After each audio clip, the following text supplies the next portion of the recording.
In on all of this. Mr. Bates, again, thank you for joining us.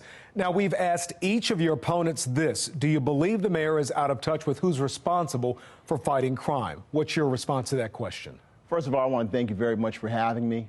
I think the mayor is expressing his frustration, the same frustration that I see when I'm in the community. People are upset. But we also have to remember, the mayor and the police department, they can't do this job alone. Right now, the state's attorney's office is now working collaboratively with everybody. And that's why you need to have a state's attorney with the experience to work collaboratively. I have that, and I have a plan that details that, how to get the job done. So you don't think the mayor was out of line with what he and how he answered the reporter questions, including Mackenzie Frost's question?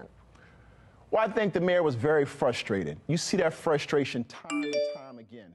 As a black man, and you see black males dying over and over again, you're angry, you're frustrated. But we have to have a plan.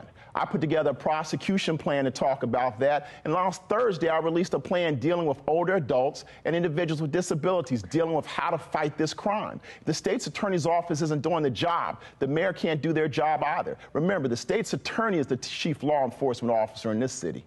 All right, Mr. Bates, you're pointing out to me and Mary that it's not just one person's job. So let's bring this in. As you know, City Council member Ryan Dorsey tweeted, short-term change is not possible, but 6 council members are calling on the police department to come up with an immediate plan.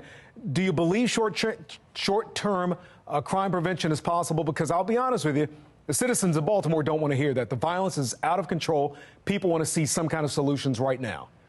Yes, you have to have a short-term and you have to have a long-term fix. We're not going to get this all done in 2-3 years. It's going to be a little bit of a change. It's going to take some time. But day one under my administration, you'll see a change. Day one, you'll see the collaborative working relationship with the police department. And day one, you'll see the attitude to make sure that repeat violent offenders and individuals with guns are held accountable. Simply put, if you have a gun, a legal handgun, you're going to jail. Day one of my administration, you will see that change.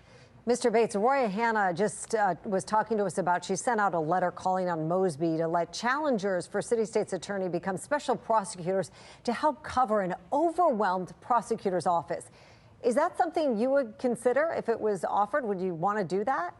Well, first of all, Ms. Hanna ethically can't do that. She has cases right now in the district court, and the rules are very clear. That's an ethical issue. However, I'm focused on what my plan says about taking care of older adults, making sure we can protect them, and also holding repeat violent offenders accountable. My plan is my focus, not some gimmick right here to show up somebody. I'm focused on crime in this city right now.